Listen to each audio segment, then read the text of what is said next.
All right, year 9. Welcome to the new lesson 5. Lesson 5, the new lesson 5 is very similar to the old lesson 5. You're going to watch this video that you're watching right now. Step 2 is to read point of view. Now, here's the thing that I've been trying to get you to see from the very beginning, that Bowling for Columbine is not your typical type of documentary. It is very biased. That's what we talk about, a point of view, a bias. You see, a documentary is any film that's presented as fact. But normally we want our documentaries to be as impartial as we can. I don't think Michael Moore does that at all in this. Now, the initial plan was for us to study other documentaries and compare them to this one. But I think that plan has to go out the window, and we need to make our own documentaries. It's time for us to create rather than just sit around trying to absorb information like a plant. So, consider the questions that I asked here. And of course, you could probably already realize what the answers are. Are there any surprises? Are there uses of humor? You probably laughed while watching it.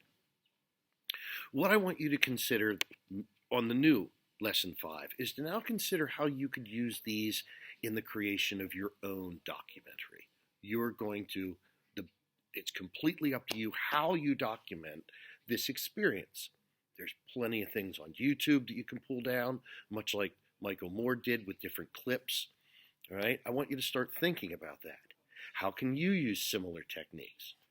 Which images or music would you use to convey your ideas or your experiences of this 2020 COVID quarantine? How would you feature yourself in your documentary? Michael Moore is not in every scene. He's in many of them. How would you incorporate yourself? And would it be appropriate to have a point of view? I'm leaving that up to you. Perhaps you will. Perhaps you'll want to have a point of view that it was a good thing that we quarantined, or that it was a bad thing, or maybe you want to document your school experience and say positive or negative.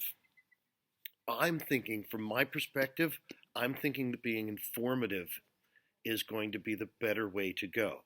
But I'll leave it up to you. But what you do have to do for step 6 then is write a fairly detailed plan as to this is what would be in my documentary. Now, I say if there are going to be interviews, you need to talk about who you'll interview and what you want to talk about, but you won't have to have the questions for them. Similarly, you might say, I'm going to include a daily journal, starting with today. There will be a video journal, and then you'll be responsible to record that. But you need to submit that at the end of the lesson today, because I want to take a look at, all right, what are you shooting, so that we can get started in documenting our quarantine. So that is lesson 5. Good luck. I have all the confidence in the world in you if you're watching this. Don't hesitate to contact me via email if you have any questions. Good luck. I hope to see you in office hours the next time we meet.